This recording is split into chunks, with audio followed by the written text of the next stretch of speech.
함께 봉독하도록 하겠습니다. 시편 18편 1절입니다. 나의 힘이신 여호와여, 내가 주를 사랑하나이다. 아멘.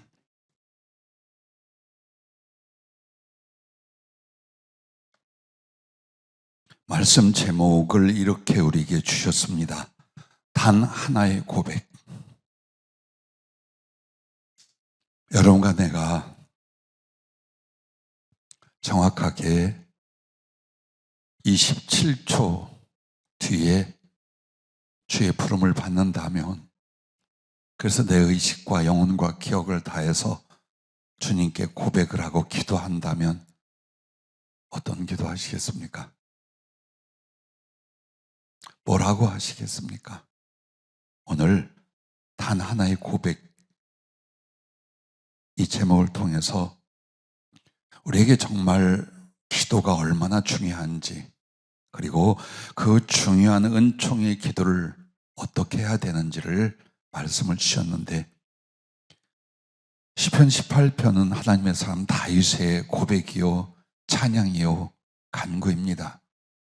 근데 그는 제일 먼저 이런 아픔과 저런 어려움을 하나님께 구하고 부탁하고 매달리기 전 모든 영혼으로, 모든 살았던 삶 속에서 꼭 하나님께 고백할 것이었습니다. 그것은 바로 나의 힘이신 여호와여, 내가 주를 사랑하나이다. 그 고백이었습니다. 사실 언제나 깨닫고 가르치신 말씀입니다만은 올 들어서 더욱 가슴속에 절절히 깨닫는 것이, 기도는 하나님의 사람들에게 있어서 선택이 아니라 필수라는 겁니다. 어느 때 내가 이렇게 기도하고 저렇게 못할 수도 있다가 아니라는 거예요. 일용할 양식을 먹어야 하듯, 생수를 마셔야 하듯, 병을 고쳐야 하듯, 우리에게는 기도라는 것은 필수인데, 또한 그 기도가 바로 주님과 나 사이에 주신 생명이랍니다. 영혼의 생명, 하나님과 나의 관계적 생명이 바로 기도, 깨어 살아있는 기도 생활이라 했습니다. 그러면서 우리의 궁핍과 풍성은 무엇이느냐 그러셔요. 우리의 궁핍이 어디서 오느냐? 하나님께 구하지 아니하고 그의 은혜를 흡수하지 않기 때문이에요. 그래서 기도는 풍성이라고 하시며, 또한 기도는 기계적인 응답이 아니에요. 혹은 물건을 구입하는 청구서가 아니에요. 하나님의 마음과 나의 마음이, 하나님의 말씀과 나의 언어가 서로 교제하는 사랑이에요. 그래서 우리 사랑하는 성도들, 사명자들 명심하십시오. 주님을 사랑한다 하는데 기도 속에서 사랑을 나누지 않는다면 우리는 어느 순간 어느 자리에서도 주님과의 사랑은 실체하지 않는다라는 겁니다. 동시에 기도는 능력이 된다라고 하셨습니다. 무력합니다. 패배자입니다. 나는 내가 무엇 하나 할 수 없습니다. 그러나 기도하면 하나님이 꺾어진 나의 심령을 세워주시는가 하면 내가 할 수 없는 일들을 하게 하시고 일어날 수 없는 일을 일으켜 주시니 바로 여호와 나의 하나님이 나의 능력이시되 기도를 통하여 능력이 되는 줄로 믿습니다. 그러나 무엇을 어떻게 기도해야 할까? 그 첫째 순서가 14만 4천 가지의 감사와 찬양이라고 하셨습니다. 즉 감사와 찬양을 14만 4천 가지를 해라 이 말입니다. 여러분은 큰일 났습니다. 문자적으로 순종하려면 최소한 14만 4천 가지의 감사 제목과 찬양의 내용을 여러분은 발췌해 내셔야 합니다. 이유를 찾아야 합니다. 그럼 이 14만 4천이라는 말은 왜 나왔느냐?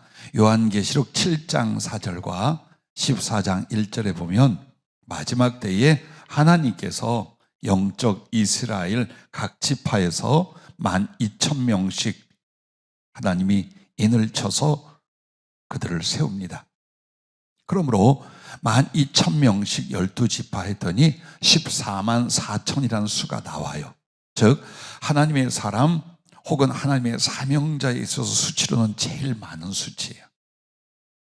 즉 이 말은 오늘 14만 4천의 의미가 있는 게 아니라 14만 4천은 계시록 14장 1절에 보면 어린 양 앞에서 어린 양과 함께 시온산에 서서 그들만이 부를 수 있는 새 노래로 하나님을 찬양하는 장면이 나옵니다. 오늘 여러분과 내가 날마다 새로운 언어와 새로운 깨달음과 그리고 옛 기억과 추억 속에서 주님의 모든 은총이며 사랑이며 그의 위대하심과 영광스러움과 그분을 알고 난 뒤에 그 거룩한 지식 앞에서 당신께 감사하고 찬양하는 것이 어때요? 기도 중에 제일 많은 부분이어야 한다. 제가 요 근래 기도하다가 가만히 생각을 해봤어요. 하나님을 찬양하고 높이는 언어와 단어가 요만큼밖에 없어요. 요만큼밖에 없어요. 즉 40년을 기도해 왔어요. 40년을 찬양한다고 했어요. 그런데 얼마나 형식적이거나 옹졸하게 하나님께 그것을 표현했든지 언어가 없어요. 여러분은 갖고 계십니까? 여러분의 새 노래, 여러분이 주님을 경험하면서 겪었던 거룩한 사랑과 은총의 비밀, 그리고 그것을 사람의 언어로 표현할 수 있는 게 얼마나 되나 보십시오. 나는 대표기도 할 때 뭐 적나라하게 늘어놓아 써라고는 안 해요. 그러나 여러분이 우리에게서 기도란 그 하나님의 존재와 은혜의 주심에 대해서 감사하고 찬양으로 반응하는 것이 기도의 본질이라고 하셨어요.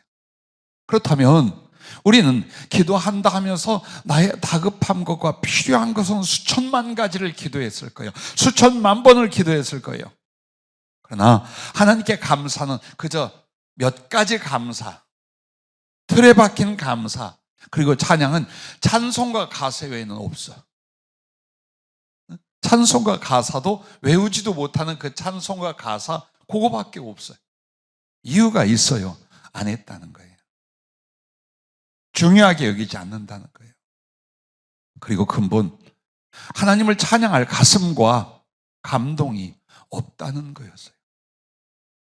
만약 여러분이 정말 하나님을 찾아 나올 때에 그의 존재와 그분의 영광과 내게 주신 은혜와 나와의 관계를 여러분이 기억하고 느낀다면 어마어마한 감동이 올 겁니다. 그 감동이 여러분 가슴속에서 찬양하게 만들고 감사하게 만들고 눈물 지어 통곡하게 만들 것입니다. 우리는 기도가 마치 아쉽고 어려운 걸 하나님께 고백하거나 기도의 시간이 있어야 뭔가 하나님과 연결이 된다는 의무감이 대부분이었던 거예요. 오늘 주님이 여러분과 나에게서 기도를 가르치시는 데에 14만 4천 가지의 감사와 찬양이 있기를 바라신다라고 말씀을 했어요. 그래서 여러분이 하나님 앞에 감사하고 찬양하는 것은 신앙의 고백입니다.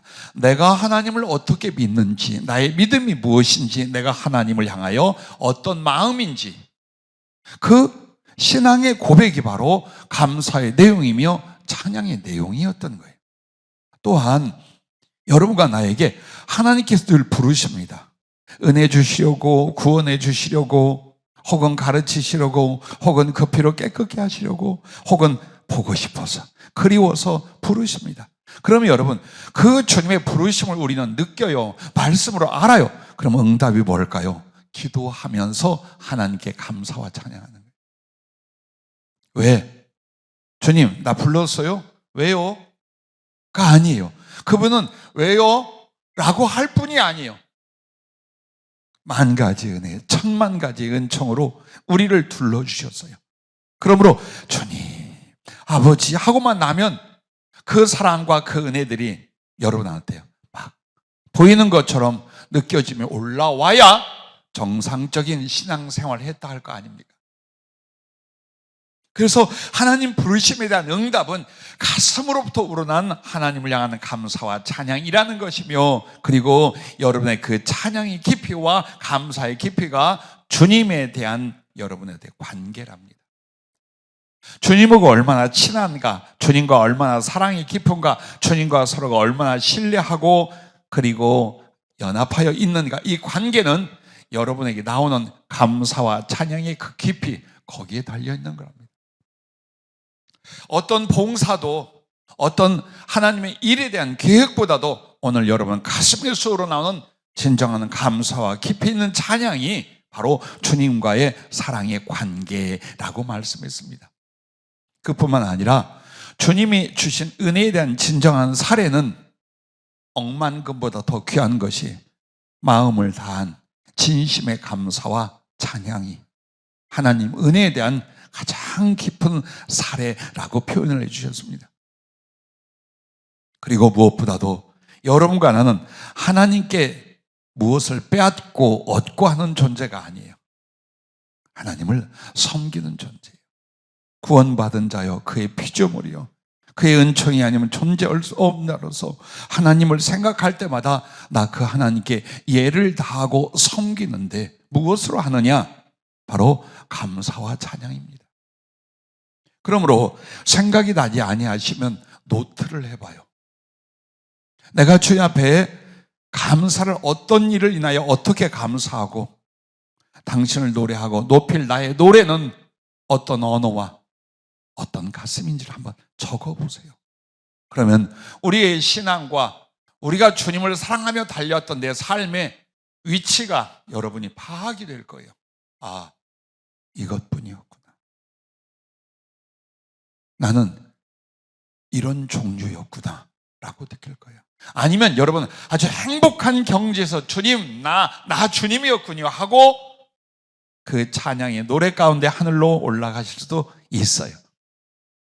그러므로 여러분과 나는 감사와 찬양의 이유와 제목을 찾으랍니다.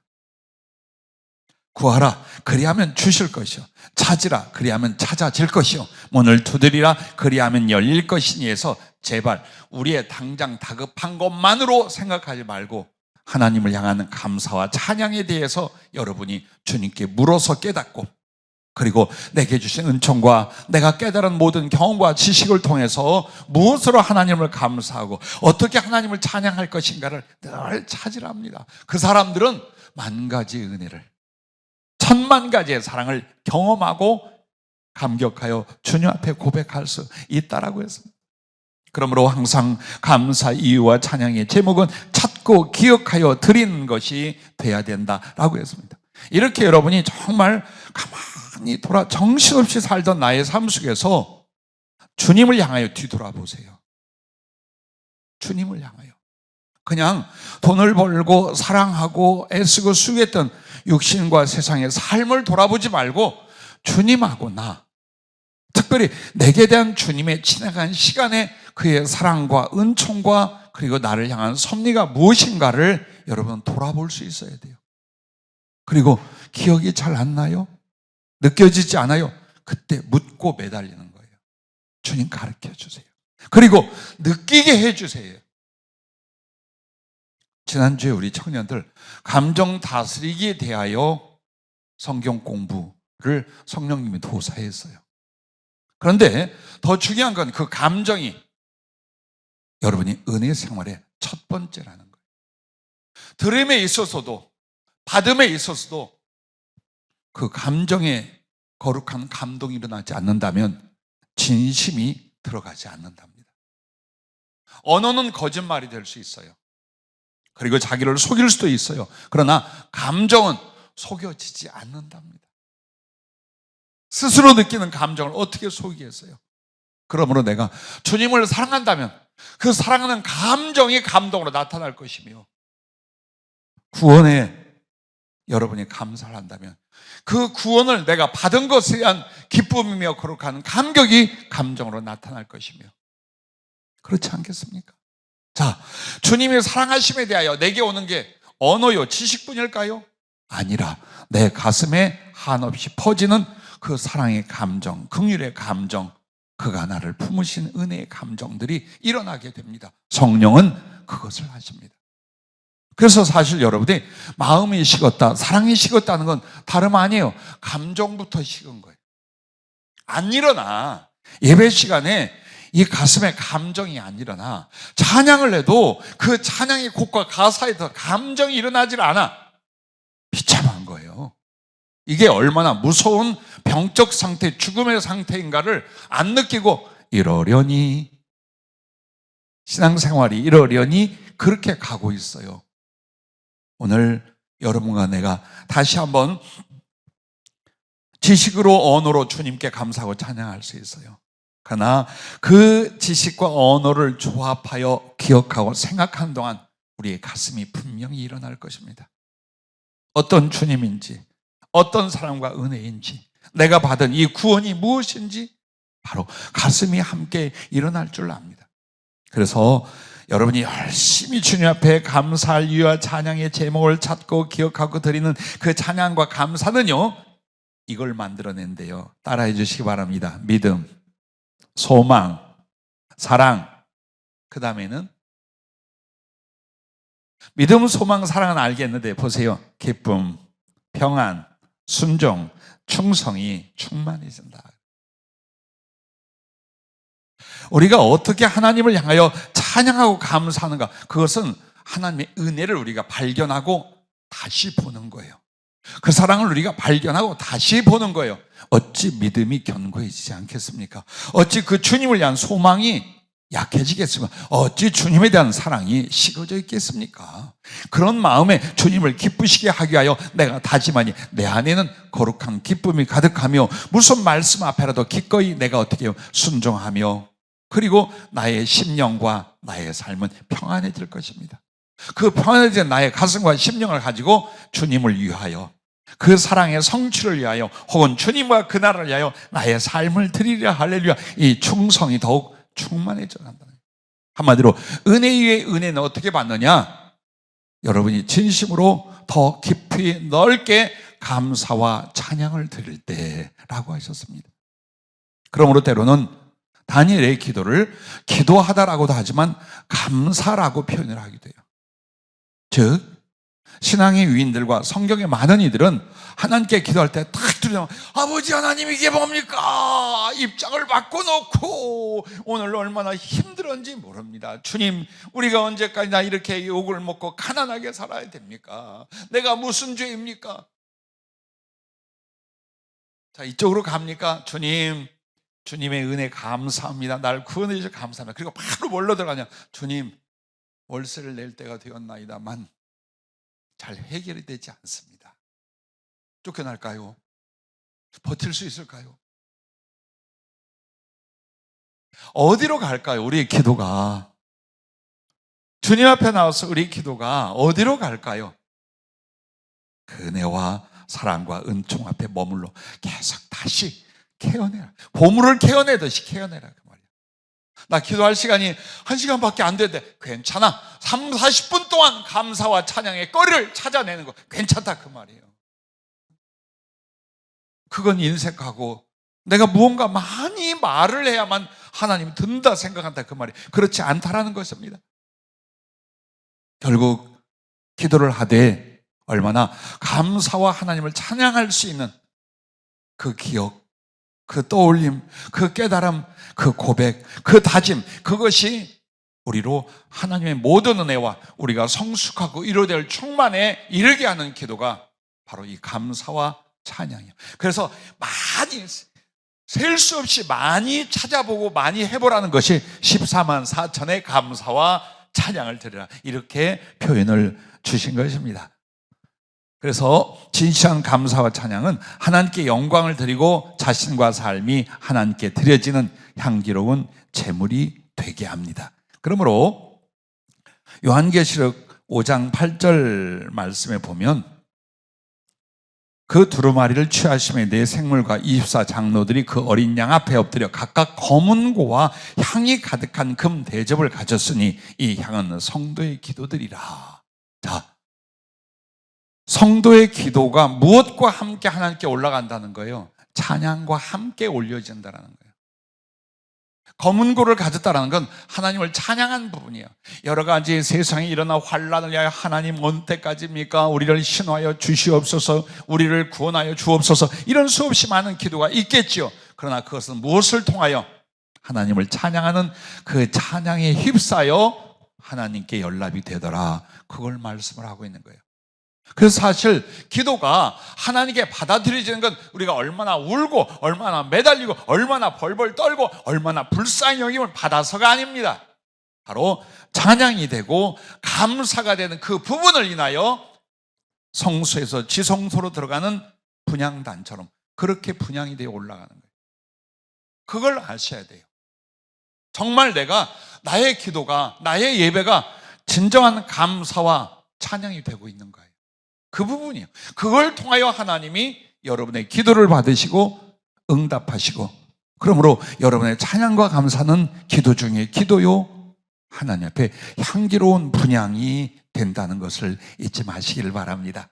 그러므로 정말 우리가 주님 앞에 감사와 찬양에 언어조차, 생각조차, 감동조차 메말라 버렸잖아요. 오늘 그래서 14만 4천이라는 비유적인 표현으로 할 수 있는 최고의 깊이와 넓이를 가지고 한번 하나님께 감사하며 찬양하는 기도가 되어봐라 라고 권면해 주셨습니다. 자, 두 번째는 이런 제목을 주셨어요. 12,000가지의 순종과 변화.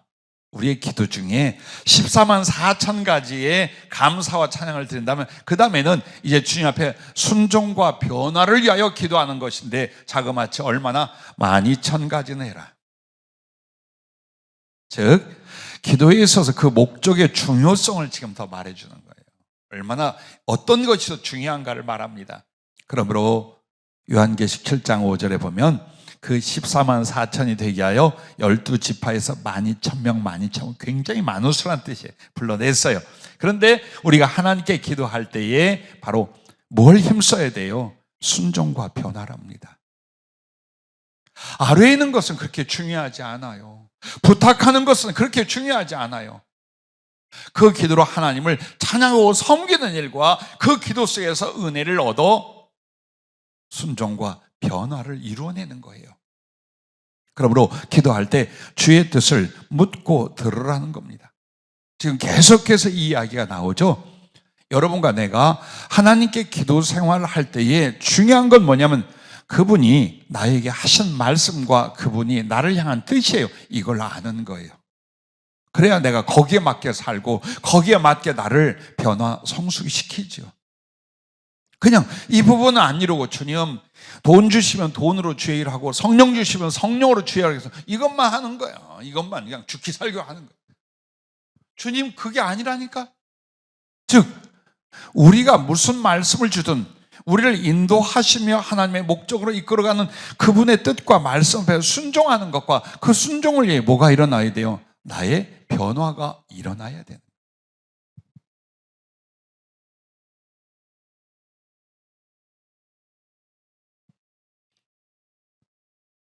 12시 전후에 기도하는 팀들이 자연스럽게 생겼어요.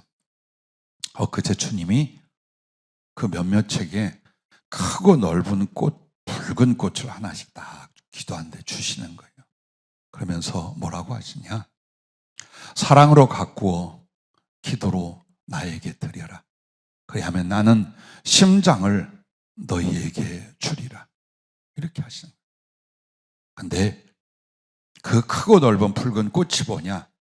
사랑의 사명이라고 했습니다. 자, 우리는 여러 가지 이유로 기도하고 있어요. 그날 특별히 그 팀에게, 나와 그 팀에게 주님의 뜻이 뭡니까? 주님이 좀 더 그들에게 하시고 싶은 말씀이 뭡니까? 사랑은 그냥이 아니다. 해도 되고 안 해도 되가 아니라 사랑은 사명이다. 만약 이 꽃이 시들고 죽는다면 우리의 기도 속에 하나님께 드릴 건 아무것도 없어요. 그러므로 주님도 당신의 사랑 중에 사랑이요, 능력 중에 능력이요, 생명 중에 생명이라 표현한 내 심장을 그 꽃을 드릴 때 내가 주마 했는데 못 주신다는 거예요. 그렇게 되면.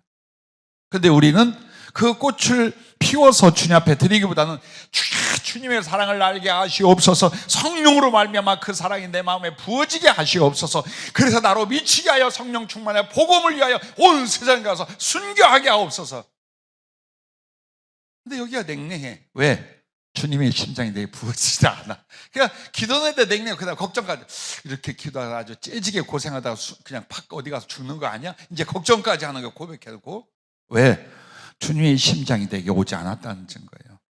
그리스도의 사랑이 나를 강권하는 상태, 그리스도의 심장이 되는 상태, 그걸 해주겠다 이 말이에요. 그런데 우리에게 뭘 하라?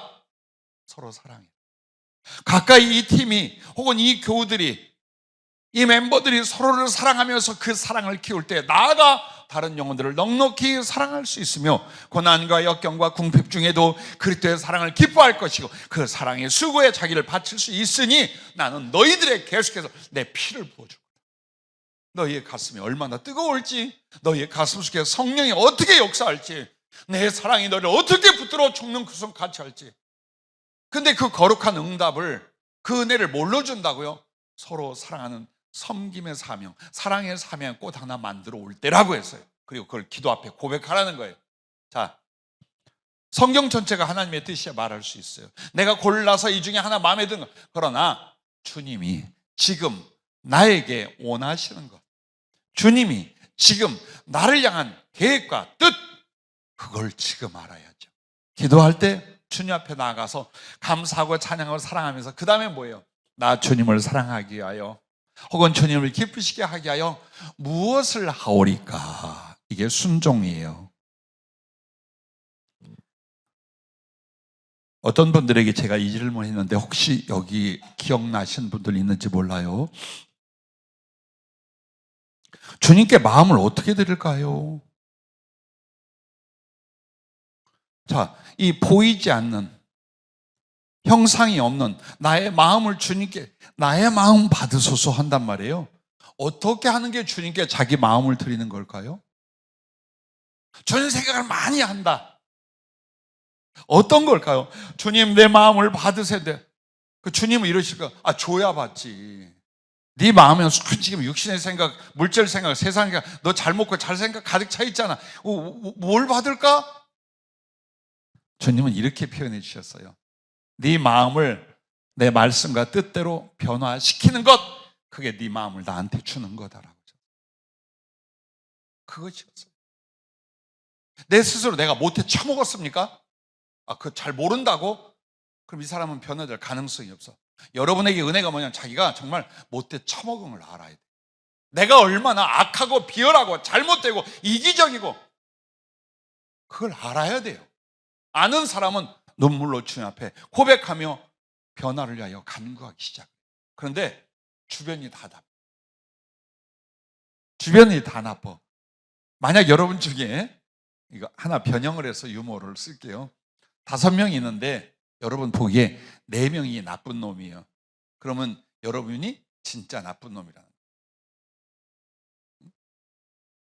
우리가 우리에 대하여 주님 앞에 말씀 듣고 은혜 받고 주님을 사랑하다 보면 형편없는 나의 심령이나 성품이나 삶이 적나라하게 드러나잖아요. 아무리 아프고 싫어도 드러나게 돼 있어야 하나님 앞에 가면 벌거벗거든요. 아담처럼 하나님 앞에 가리우지 않아. 성령과 말씀하셔서 여러분의 기도의 진실은 뭔 줄 압니까? 아무것도 감출 수 없어. 다 드러내는 거예요. 하나님. 그래야만 주님이 오물을 닦아주고 더러운 걸 씻어주고 병든 거 고쳐주고 죽은 거 살려내고 이걸 해주시는 거예요. 그래서 여러분과 내가 가면 주님의 말씀을 들으면서 아, 그렇게 살게요. 예, 아, 맞아요 주님. 그쪽으로 힘쓸게요. 내가 이거 안 되는데요 주님 도와주세요. 이렇게 하는 거예요. 그렇게 하면서 변화를 도모하는 거예요. 이제 내 마음에 사랑이 없어. 자꾸 충돌이 일어나요. 여러분 사람끼리 충돌이 일어나면 나머지가 다 못돼서 그럴까요? 내가 못돼서 그럴까요? 내가 쳐다보는 사람 대답해봐요. 아, 그래. 누가 못됐을까? 그래. 그러면 여러분 나쁜 사람 아니야. 정말 그래요. 그 속에서 그리고 돌아와서 속상하고 괴로운 게 아니라 주님, 내가 조금만 더 사랑이 있더라면, 내가 조금만 더 온유했더라면, 내가 조금만 상대를 이해하고 우리 식구들을 품었더라면 그 마음이 성령 안에서 올라올 거 아닙니까? 그래서 주님 앞에 간구하면서 이제 바꾸기로 하는 거예요. 내가 그렇게 안 할 거야. 이번에는 이렇게 할 거야. 그래서 여러분이 생각과 마음을 바꿔 나가는 것이 뭐냐? 그것이 주님께 나의 마음을 드리는 거예요. 그래서 순종과 자기의 마음을 드린다는 건 하나로 연합이 되어 있어요. 계속해서 우리는 쓰러지기도 하고 잘못이 죄가 드러나기도 해요. 그러나 그것을 고치면서 하나님의 뜻과 거룩함을 향하여 변화시켜가는 그것이 성숙이고 구원의 생명이에요. 그래서 하나님 앞에 나와서 다른 때는 쉽지 않아요. 하지만 주님 앞에 나와서 모든 복잡하고 신경 쓰는 거 다 내려놓고 주님과 나, 말씀 앞에 나, 성령 앞에 나예요. 십자가 앞에 나. 그리고 다 열어놔요. 그래야면 나에게 순종을 원하시는 부분과 변화를 요구하는 부분을 여러분은 10가지, 100가지, 12,000가지는 깨닫게 돼요. 돼요. 그러면 그때 주님 앞에 구하는 거예요. 당장에 내가 안 하겠습니다. 고치겠습니다. 아니에요. 여러분은 가정을 해보세요. 자, 어떤 미움이 발생을 했어요. 근데 주님, 내가 미워하지 않고 정말 사랑하고 내가 상대를 배려하고 긍휼히 여기겠습니다. 그렇게 하겠습니다. 해서 그렇게 되는 게 아니야. 집에 가서 그렇게 하는 게 아니에요. 기도의 자리에서 여러분은 승리의 진행이 일어나야 돼요. 그리고 가면 이겨. 근데 그 자리에 앉아서 다 고백해 놓고 양심은 알아. 그러나 하지만 아니지. 또 어쩌면 내가 이쪽으로 가요. 그러면 나의 생활과 삶에서 인격 관계가 또 실패하고 말아요. 그러면 나중에 다시 주님 앞에 그 기도가 안 나와요. 양심에 걸려서 자꾸 외면을 하려고. 분명히 나에게 칼로 찌르고 수술해내야 될 그 부분인데 정말 그 병을 고치고 새롭게 소송될 부분인데 내가 자꾸 외면은 왜? 못했단 말이에요. 고백하고 자백해놓고 하나도 안 바뀐 거야. 그러니까 양심의 가책이 와가지고 이걸 자꾸 외면하려. 그러다 보면 그게 썩어 문드러진 심령과 성품과 영혼의 상태가 되고 말아요. 그래서 주님 앞에 이것저것 부탁하기 전에 주님 나를 치료해 주시고 나를 씻어 주시고 나로 하여금 기쁨으로 그 뜻을 넉넉히 따를 수 있도록 힘을 주시옵소서. 그래야 하나님께서 나의 못난과 약함을 고백하며 이것을 도와달라고 강청하고 매달리는데 그 자리를 떠나지 않아. 그 가슴을 지우지 않아. 그러노라면 은혜가 와요. 여러분이 정말 순종의 의지가 있고 변화의 사모함이 진실하잖아요. 나의 약함을 이기게 하시기 시작을 해요. 그런데 그 마음이 진실하지 않잖아요. 아무리 말해보세요. 하나도 변화 안 돼요. 그래서 거짓말 자백이 수십 년간 계속된 게 뭐냐? 이 마음에 그 변화, 그 회개, 그 순종, 그 사랑에 대하여 정말 작심해서 매달리지 않는다는 거예요. 만약 작심해서 매달리면 성령이 도와주기 시작을 해요. 그렇게 해서 여러분이 하나하나 순종을 이루고 변화를 이루어간다면 그게 바로 주님께 자기 마음을 드리고 자신을 드리고 하나님께 몽땅 헌신하게 되는 거예요. 그게. 그러니까 우리가 자꾸만 뭔가 일을 해서 헌신이라고 생각을 해요. 그보다 더 중요하고 그보다 가장 먼저 있어야 될 게 뭐니까 순종과 변화. 이 부분이란 말이에요. 그리고 그렇게 해서 하나님 앞에 기도하며 성령이 도우시고 말씀이 도우시고 보혈이 강력하게 역사해서 여러분과 내가 순종으로 변화로 성숙해 간다. 그러면 여러분과 나는 어떻게 될까요? 여러분에게 주님이 말씀을 더해 주신답니다.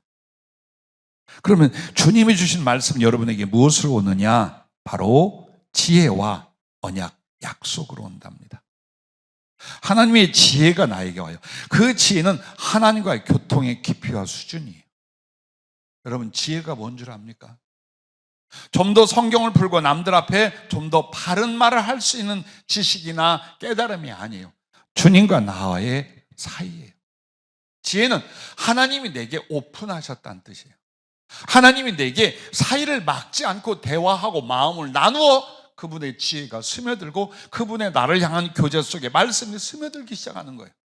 말씀이 이제는 어때요? 나의 지혜로 그냥 읽던 성경, 그냥 설교 듣던 것이 아니라 내 가슴 안에 하나님과의 소통의 지혜가 임하며 그 다음에 계속해서 약속을 줍니다. 네가 이렇게 하면 내가 널 이렇게 세울 거야. 너에게 이런 걸 맡길 거야. 너는 하늘에 가서 이와 같을 거야. 하고 그냥 써져 있던 성경이 이제 나를 향한 인격적이고 지명하여 불러주시는 말씀으로 바꾸기 시작하는 거예요.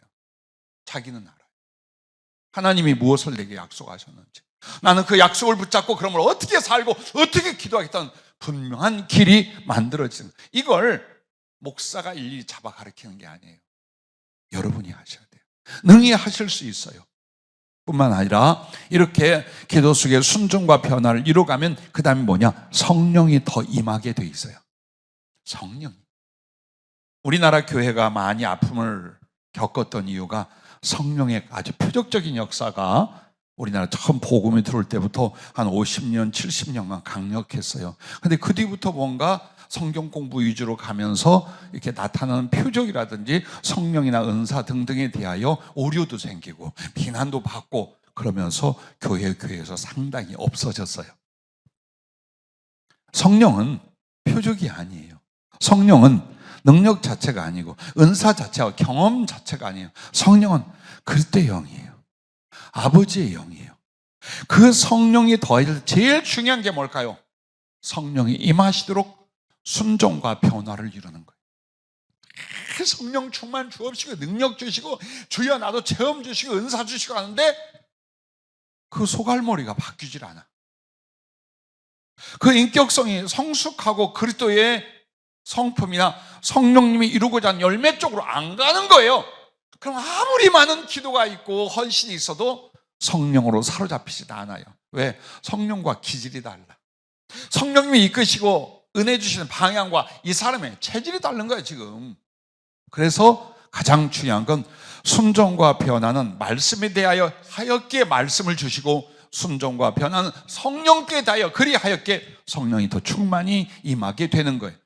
그래서 그 성령님이 사랑과 능력 두 가지 부분으로 오는 거예요. 사랑은 성령의 열매를 기점으로 해서 하나님 사랑, 영혼 사랑으로 그 성품과 기질이 일어나기 시작을 해요. 그래서 그걸 기뻐하며 남에게 넉넉히 오래 참고 인내하고 기다리고 배반치 않고 나누고 희생하고 죽기라도 하고 이쪽으로 이제 가기 시작하게 만드는 거예요. 그러면서 그가 복음을 전할 때 혹은 하나님께 기도할 때 누군가를 구원하고 도우려 할 때마다 하나님이 역사하기 시작하니 이게 능력이라 그 말이에요. 나의 능력이 아니라 성령님이 기뻐하사 그 사람의 기도와 마음과 뜻을 쫓아 함께 일하고 역사해 주시니 이것이 능력이요. 이것이 기적이 일어나게 되는 것입니다. 그 다음에가 형통이에요. 형통이 무엇입니까? 만사형통 모든 게 잘 된다는 뜻도 있어요. 그러나 성경적인 형통은 말씀이 내게 성취가 되고 모든 기도가 응답이 되는 거예요. 이게 형통이에요. 하나님이 내게 말씀을 주시고 내가 믿고 의지했던 말씀이 내 안에와 내 삶 속에 이루어지는 거예요. 그리고 내가 무엇을 기도했던 무엇을 하나님께 꿈을 꾸었던 소원을 품었던 그것이 다 이루어지게 만들어요. 이걸 가르쳐 형통이라고 하는 거예요. 그래서 말씀과 성령과 형통이 임해요. 어떻게? 감사와 찬양이 14만 4천 가지였어요. 그리고 하나님께 순종과 변화를 12,000가지 했어요. 그러면 주님은 이렇게 당신의 모든 걸 얼마든지 그 사람에게 부어주실 수 있게 된다라는 겁니다. 자, 세 번째는 12가지의 간구라고 했습니다. 자, 줄고 있어요. 그 말은 중요하지 않다는 것보단 덜 해도 괜찮아. 좀 가짓수가 적어도 돼 라고 말하는 12가지의 간구, 12지파, 12제자의 수잖아요. 이 말은 많이 아뢰지 않아도 다 아시고 들으시는 하나님이시다라는 걸 여러분과 내가 기억하랍니다. 또 기도할 때에 이방인과 같이 중언부언하지 말라. 그들은 말을 많이 하여야 들을 줄 생각하느니라. 그러므로 그들을 본받지 말라. 구하기 전에 너희에게 있어야 할 것을 하나님 너희 아버지께서 아시느니라. 그러므로 염려하여 이르기를 무엇을 먹을까, 무엇을 마실까, 무엇을 입을까 하지 말라. 이는 다 이방인들이 구하는 것이라. 너희 하늘 아버지께서 이 모든 것이 너희에게 있어야 할 줄을 아시느니라. 자, 말 많이 하지 말래. 잘됐다. 기도 조금만. 아니, 앞에 많이 하랬잖아요. 14만 4천가지 하라고 했잖아요. 12,000가지 하라고 했잖아요. 그러나 먹고 마시고 살아간 나의 삶의 필요, 그걸 간구하는 건 말 많이 안 해도 돼. 마음껏 주님을 찬양하고 주께 감사했어요. 그리고 어떻게든지 나를 하나님의 뜻대로 바꾸어 성숙시켜 가요. 그런데 그 사람이었는 아버지 배가 고파요. 아버지 옷이 필요해요. 아버지 저 영혼을 살리고 싶어요. 아버지, 이들에게 하나님을 전하고 싶어요. 그거 한마디만 해도 주님이 어때요? 즉각 응답한다, 그 말이에요. 오늘 기도의 의식, 기도의 구조를 우리가 바꿔야 될 게 뭐냐면, 사실 서러움대로 한대로 분량을 정해 기도해요. 대부분 보면요, 한이 맺힌 일들, 서러움의 일들, 당장 다급하여 하나님이 역사하는 안 될 일들은 어때요? 밤을 지새우고 40일 작정하고 금식하고 다 합니다. 정말 많이 합니다. 그렇게 해서 어떻게 해요? 이렇게 생각하면 불쌍히 여기실걸? 이러는 나를 주님 불쌍히 여기서 반드시 들어주실 거예요. 예, 불쌍히 여겨요. 그러나 여러분과 나는 하나님께 드리는 건 없어요. 정말 그분을 기쁘시게 하는 건 없어요. 40일 금식했다고 해서 하나님이 기뻐할 것 같습니까? 40일 금식하며 찬양했고 금식하며 변화되었다면 너무너무 하나님 기뻐하죠. 그러나 내 이 다급하고 어려운 문제 때문에 금식하고 그 많은 날들을 또 기도하고 부족해서 울고 또 가슴을 치고 또 작정하게 기도를 합니다. 그것에 대하여 주님이 하신 말씀이에요. 그렇게 안 해도 돼. 나 다 들어.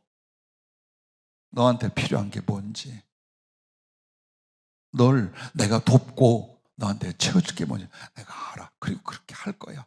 그럼 주님 이 말씀 뭐예요? 기도하지 말라는 말인 거? 아니, 그 앞에 것들 좀 해라.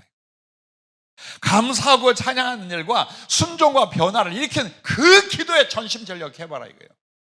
그리고 나서 아버지, 뭐가 필요해요? 이 사람이 정욕을 위하여 구할까요? 세상과 육신과 죄를 위하여 구할까요? 아니에요, 절대로. 진짜 이제는 간구하고 하나님께 매달릴 게 뭐가 나옵니까?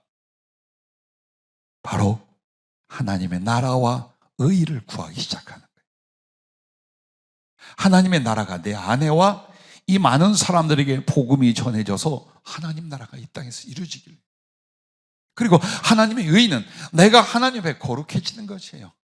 하나님 앞에 그 성령의 열매로 사랑스러워지는 이 부분이에요. 그러니까 의라고 하는 것은 우리의 존재적인 하나님을 닮아가는 것이요, 하나님의 나라라는 건 주로 복음을 전파하여 뭇 영혼들을 살리는 이 두 가지 쪽을 가르쳐 말하는 거예요.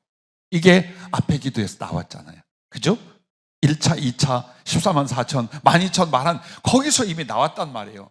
그렇다면 무엇을 먹을까, 무엇을 입을까, 무엇을 마실까, 현실 속에서 필요한 것과 더 많이 가져야 할 것들은 그래서 말 한마디만 하면 된다. 그래서 12번 정도만 기도해도, 12가지만 구해도 하나님은 더 능히 넉넉히 풍성하게 우리에게 응답해 주실 것을 말씀을 하고 있는 것입니다. 그래서 여러분과 내가 하나님께 기도할 때 나의 삶의 필요나 보호를 부탁을 해요. 그러면서 여러분 안에 이제 이게 없어지지 않아요. 사랑과 충성.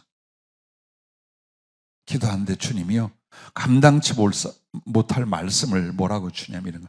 네가 이후에 내 앞에 올 때 충성이라는 이름과 사랑이라는 이름으로 올 것이다. 네가 그렇게 충성과 사랑을 많이 한다 그 말이 아니라 내 이름이 그렇게 되라는 거예요. 내게 가장 중요한 거, 나를 구원하시고 내가 존재케 하신 가장 중요한 거, 그게 이름이야. 난 주님 앞에 충성이요, 주님 앞에 사랑이어야 한다는 거예요. 아마도 거듭났고 여러분이 주님을 사랑한다면 항상 나의 존재와 삶을 통해 사랑과 충성을 이루리라 하실 거예요. 그러면 그 사랑과 충성이 뭡니까? 사명이에요. 그리고 사명이 곧 비전이에요. 오늘 우리 청년들 기억하세요. 여러분 인생의 꿈, 여러분의 인생의 비전은 내가 이것이 좋으니까 이걸 좀 해보겠어, 이것이 요즘 대세니까 내가 이걸 한번 해보겠어. 그게 꿈 아니에요. 그건 이루어질지 안 이루어질지 모르는 거예요. 여러분의 꿈은 주님과 함께 같이 만들어내는 게 그 꿈이에요. 주님이 오케이 해왔고 내가 즐거이 그것을 기꺼이 순종하고, 그래서 주님과 내가 사랑으로 의논하면서 주님 앞으로 내가 어떻게 살까요? 뭘 하면 좋을까요? 그때 주님이 네 맘대로 해라. 아이, 그러지 말고 주님 말씀해 주시오. 나는 네가 행복하면 되는데 네가 아마 주의적으로 가면 굉장히 행복할걸? 이러실 수도 있어요. 얼마든지 할 수 있어요. 그래서 결국 우리가 영원을 향한 비전과 꿈이 있다면 그것은 곧 하나님의 사명이 곧 우리의 비전인 거예요. 사명과 비전이 다를 수가 없어요. 내 꿈 단 한 번 이뤄보고 싶은 그 꿈이 썩어질 육신을 위해서냐, 아무짝에도 쓸모없는 세상 것을 위해서냐, 아니면 저 하늘을 위하여, 내 주 예수 그리스도를 향하여, 영원한 당신과 나의 사랑을 위하여 이 삶으로, 이 꿈을 가지고 이렇게 바쳐질 것이냐. 그게 어디에서 나오냐면 기도에서 나오게 돼 있어요. 그러므로 기도가 없거나 기도 속에서 자기를 하나님께 헌신할 수 없는 사람이라면 사명이라는 게 안 나옵니다. 그리고 꿈은 있어요. 비전은 있어요. 육신의 것일 거요, 세상적인 것이. 그것 왜 나 안 나와요?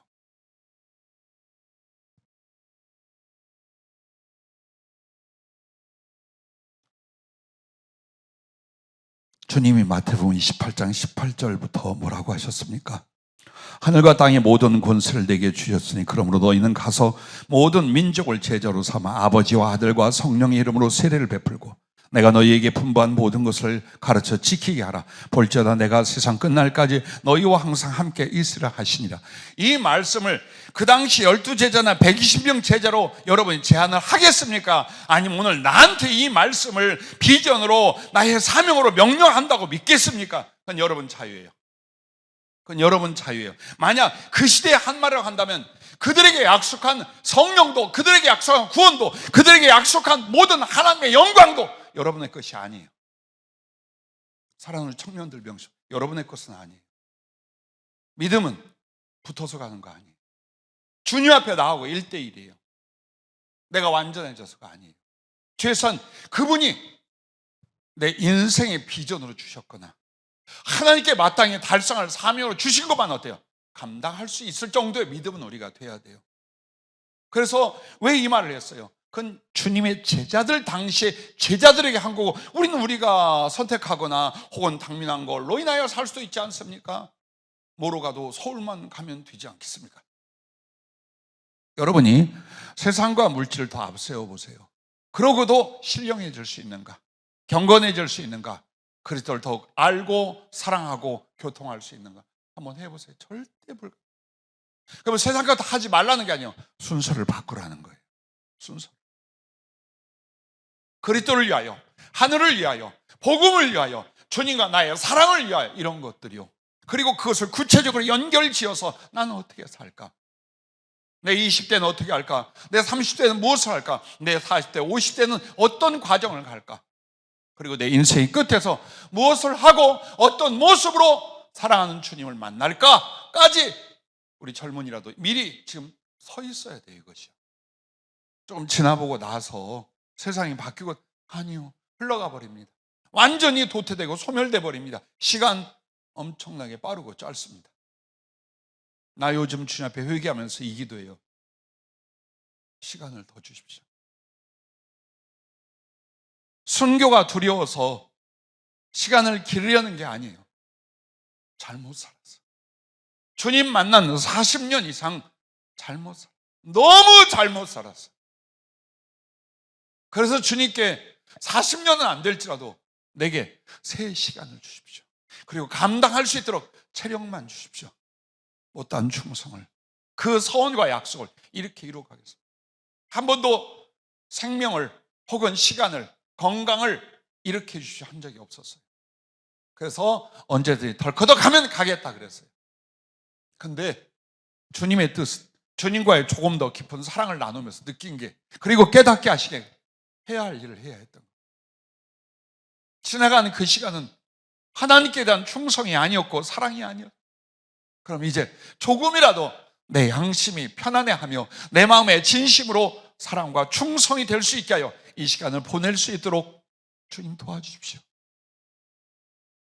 40년이 엊그제같이 지나갔습니다.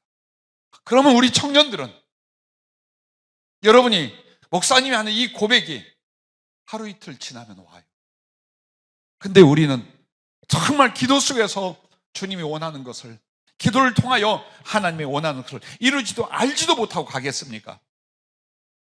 그래서 여러분과 나에게 12가지의 간구 많이 안 해도 된다. 사랑과 충성의 사명을 위해서 간구해라.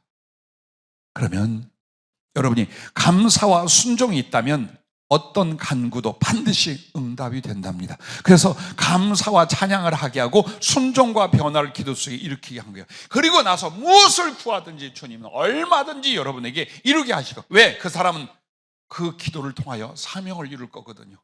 그 사람은 하나님의 영광을 나타낼 거거든요. 그 사람은 수없이 많은 사람들을 지옥에서 끌어낼 거거든요. 돈을 달라 해도, 능력을 달라 해도, 무엇을 달라 해도 주님이 마다하지 않는다 그 말이에요. 제한하지 않는다 그 말이에요. 그래서 기도 속에서 여러분과 나를 만들어야 돼요. 기도의 자리 가볍게 여기지 마세요. 기도의 시간 아까워하지 마세요. 그리고 기도는 그저 필요한 거 나열하는 것이 아니다. 하나님께 이와 같이 많은 것과 깊은 것으로 기도하며 이렇게 해올 때에 무엇을 구하든지 주님은 응답을 하셔요. 그래서 여러분에게 아무것도 염려하지 말고 오직 모든 일에 기도와 간구로 너희 구할 것을 감사함으로 하나냐. 왜 감사하고 찬양하게 하는지요?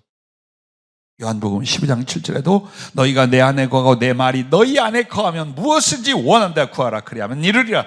주님의 말이 내 안에 건다는 게 뭘까요? 순종과 말씀을 통한 변화를 가리켜 말하는 거예요. 요한일서 3장 21절부터 보면은 주님이 무엇을 말합니까?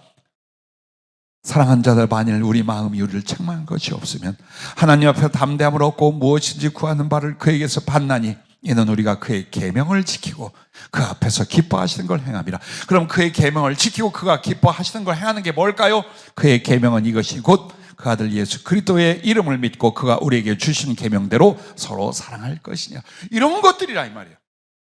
이런 것들을 기도 속에서 이루어가되 완성은 죽는 날까지 못해요. 진보를 하라 그 말이에요. 변화의 진보가 일어나게 하라 그 말이에요. 언제 주님이 여러분들은 천사가 되라, 예수님처럼 되라고 했어요. 안 돼 죽어도. 그러나 머물러 변명하는 사람이 있는가 하면 어떻게 해서라도 그 주님을 붙들고 그 말씀을 붙들고 주님을 향하여 올라가는 사람도 있으니 이 사람이 구원받는 사람, 이 사람이 주의 종, 이 사람이 사명자, 이 사람이 하나님께 쓰임받는 사람이다. 할 수 있습니다. 기도 속에서 성령이 도와주시고 주님이 함께 계셔서 반드시 이루어 주실 걸로 믿습니다.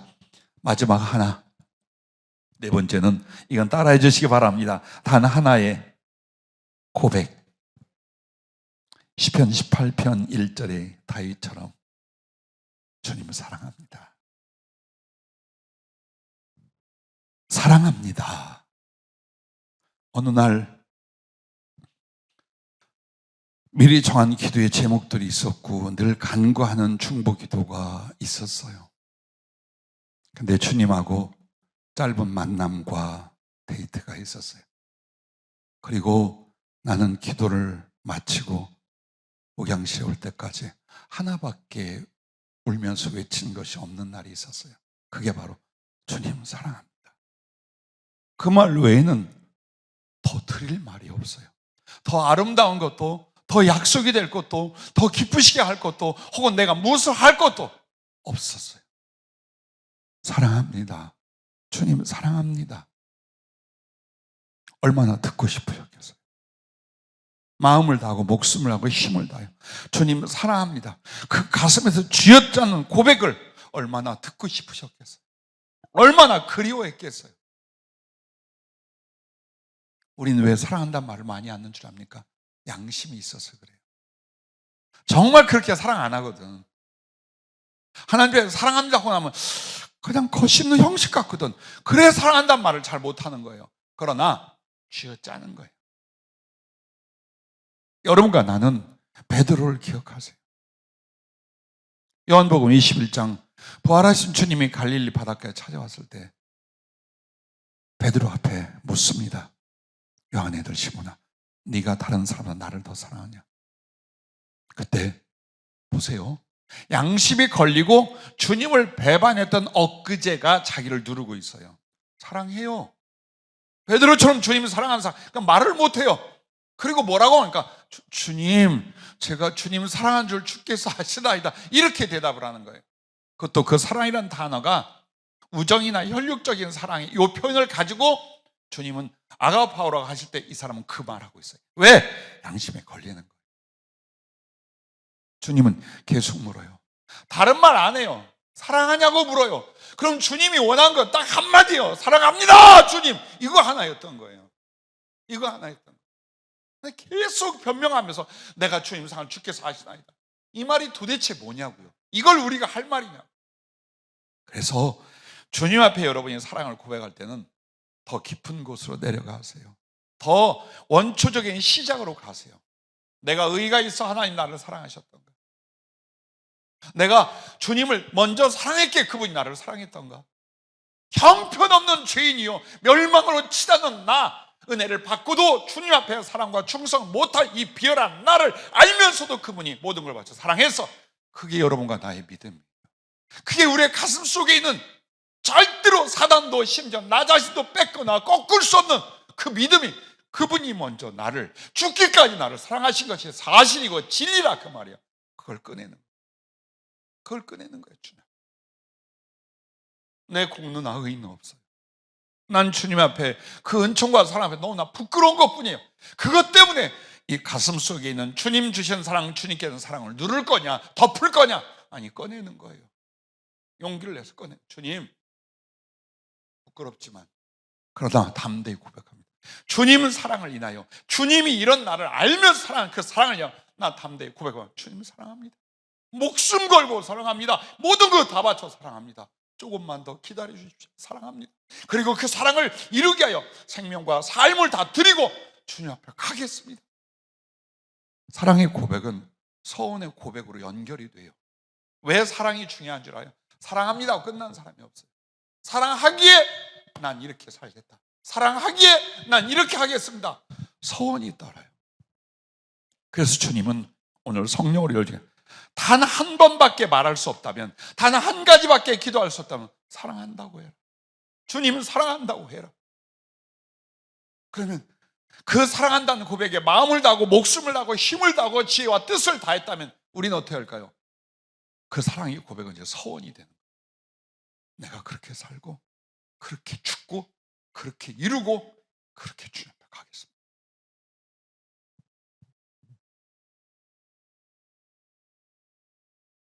우리가 주님에 대하여 사랑이 없다면 고린도전서 13장 1절부터 3절 말씀처럼 아무것도 아니에요. 내 신앙도 내 사역도 내 봉사라는 것도, 아니 나라는 믿음이라는 것도 울리는 꽹과리하고 아무 유익이 없고 나 자신이 아무것도 아니에요. 나와 주님의 관계의 모든 것은 바로 주님이 나를 사랑하신 것처럼 내가 주님을 사랑함으로 그게 믿음이 되고 그게 구원이 되고 그것이 하나님 앞에 영광과 쓰심이 되는 거지. 만약 내 마음에 진실한 주님의 사랑이 일어날 수 없다면 내 행하는 모든 것과 나의 존재는 아무것도 아니기 때문에 가장 포기할 수 없는, 뺏길 수 없는, 다시 일으키고 다시 생성시켜야 될 것이 뭐냐? 주님을 사랑합니다. 바로 이 고백이요 그 가슴인 줄로 믿습니다. 그러므로 여러분과 내가 사랑을 고백할 때는요 쉽게 하려고 하지 말아요. 쉽게 하면 사랑의 깊이와 가치가 내 마음속에서 가벼워져요. 그래서 사랑을 주님 앞에 고백할 때는 이 안에 다짐이, 작심이, 각오가, 소원이 일어나야 돼요. 그렇게 해서 주님 앞에 고백합니다. 그래서 사랑의 고백의 가장 좋은 표현이 바로 누가복음 10장 27절에 마음을 다하고 목숨을 다하고 힘을 다하고 뜻을 다하고 지혜를 다하고 성품을 다하고, 한마디로 나란 존재의 모든 걸 다하여 주님을 사랑한다 고백하는 거예요. 그리고 그것을 이제 어때요? 가슴에서 삶으로 옮겨가게 하여 고난도 수고도 기쁨도 만들어내는 거예요. 많은 사람들에게 나도 그 모습이 있으리라 여겨요. 서로를 섬기는 일에 대하여 인색하거나 귀찮아해요. 혹시 여러분 믿음의 형제 중에 차가 없어, 나는 차가 있어, 그래서 좀 데리고 교회를 가려고 할 때 혹시 여러분 마음에 불편이 여겨지거나 귀찮아지거나 아니면 다른 사람이 좀 대신했으면 좋겠다는 생각 해본 적 있나요? 혹은 여럿이 모여서 배가 고픈데 나는 형편이 어려움으로 절대로 못 사겠다고 여기고 버티고 있나요? 혹은 나 내수고 수간 어떤 일들을 저기서 잡담하고 앉아있는 것이 꼴보기 싫은 적이 있었나요? 이 모든 것들이 무엇인가 보세요. 내가 하는 사랑은 저 사람을 위한 게 아니었어요. 저 사람을 빙자하여 주님을 사랑하는 수고였고 주님을 위한 헌신이 되는 거예요. 그 의식이 없으면 얼마나 우리가 위선자가 될 것인가 보세요. 결국 자기 영광과 자기 이익을 위해서 신앙이나 봉사나 사명이랍시고 우리는 가요. 정말 여러분과 내게 있어서 고생스러운 것, 더 희생하는데 이거 왜 하냐 이 말이에요. 주님 때문에. 그러면 만약 그 고백과 그 마음에 진심이 있다면 기쁨이 옵니다. 고생하는데, 희생하는데, 수고하는데, 남들 안 하는데 내가 그걸 하면 어때요? 마음속에 감동과 기쁨이. 왜? 내가 그만큼 더 주님을 사랑할 수 있어서. 이만큼 더 주님을 사랑할 수 있기에 자기 영혼이 느끼는 거룩한 기쁨이 있습니다. 근데 만약 투덜거려,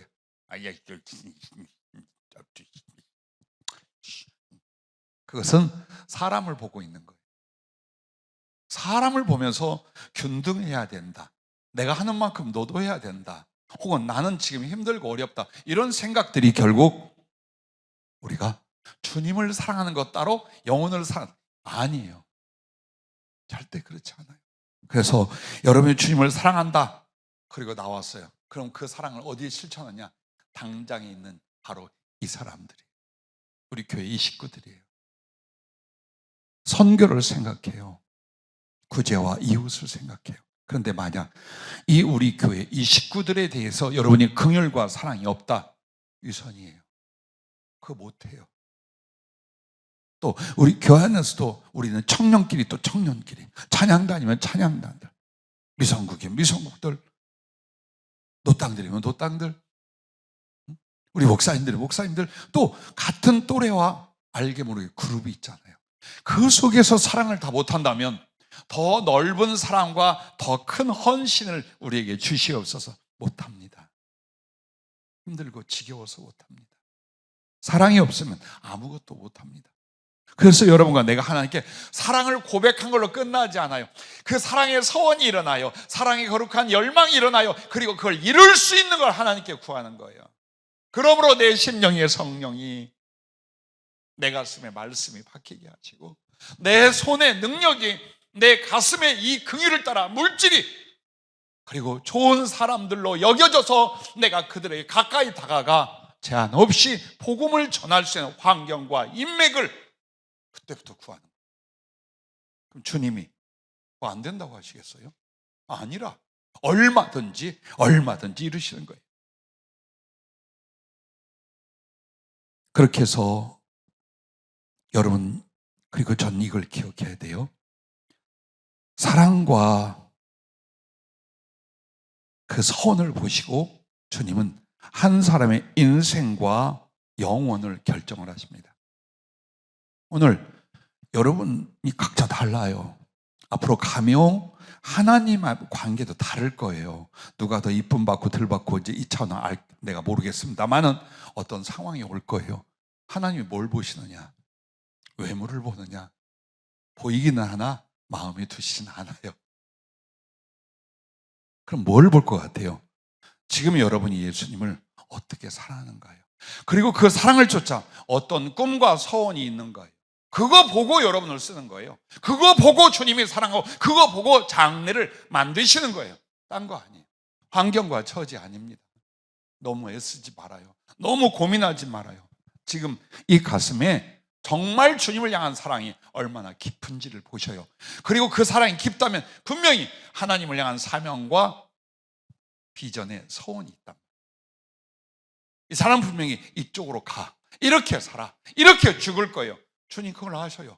그래서 미리 성령을 부어주기도, 혹은 어떤 달란트를 주기도, 어떤 은혜를 주기도, 어떤 길을 열어주기도, 이렇게 해서 그 사람의 삶과 장래와 영혼의 결정이 어디에 달렸냐? 내 가슴에 있는 주님을 향한 사랑과 그 소원에 있다. 아멘, 할렐루야.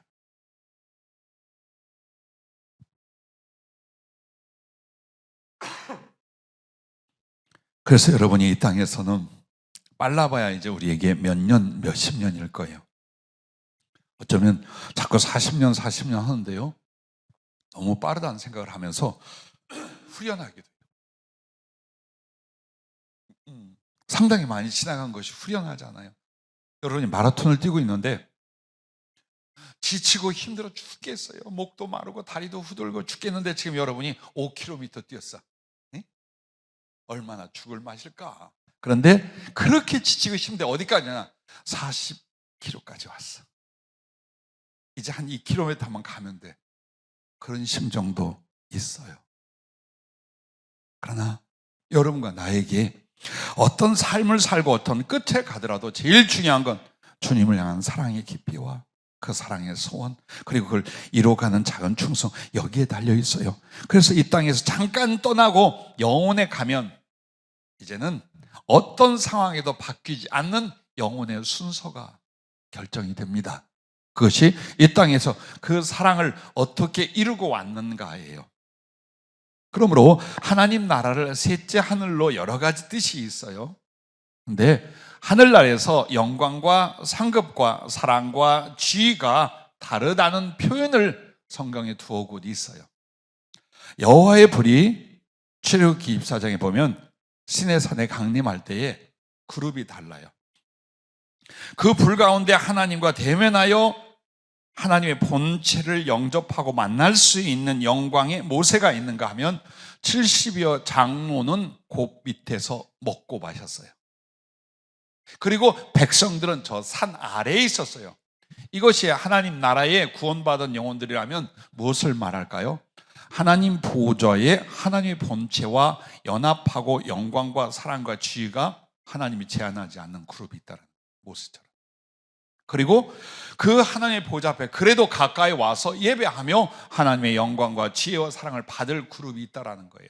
반면 저쪽 끝에서 또 멀리서 이를 바라보며 기뻐하고 영광을 누릴 또 그룹이 있다는 거예요.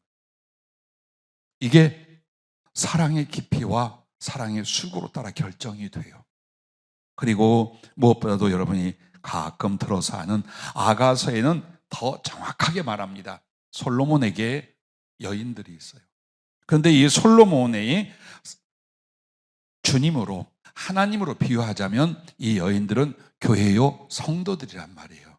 그런데 어떻게 언급이 되냐? 왕비가 60명이요, 후궁이 80명이요, 시녀가 무수하되 내 비둘기, 내 완전한 자는 하나뿐이로구나. 그는 그의 어머니의 외딸이요, 그 낳은 자가 귀중하게 여기는 자로구나. 여자들이 그를 보고 복된 자라 하고 왕비와 후궁들도 그를 칭찬하는구나. 누굴까요? 술람미 여인이요. 이 말은 오직 유일한 사랑, 주님이 너무너무 기뻐하고 사랑하는 유일한 사람이 있을 만큼 사랑의 등급이 있어요. 즉 술람미 여인과 같은 그룹들이 있는가 하면 그 다음에 왕비의 그룹이 있어요. 왕후의 그룹이 있어요. 그리고 무술이 신예의 그룹이 있어요. 이것이 실제적인 인격적 계급이 아니라 주님의 사랑에 가까이, 이게 지위와 영광이에요. 이게 상급이에요. 즉 주님과의 그 사랑의 깊이와 가까이가 얼만큼 될 수 있느냐가 하늘을 누리고 하늘을 받는 상급과 영광이라 그 말이에요. 근데 그게 이 땅에 이 몇 년으로 결정이 돼요. 그것도 오늘 말씀 맨 마지막 부분인 것처럼 사랑한다는 그 고백, 사랑의 서원, 그 사랑을 위해 수고한 삶, 이걸로 결정이 돼요. 그러므로 여러분과 나는 당면한 세상과 이 세월이 가장 큰 유혹으로 우리를 붙잡아요. 하지만 이 세월, 이 세상을 뛰어넘어 그리스도를 사랑하는 고백이, 기도가 여러분 영혼 안에, 그리고 여러분의 삶과 영혼에 이루어지기를 주의 이름으로 축복합니다. 기도하겠습니다.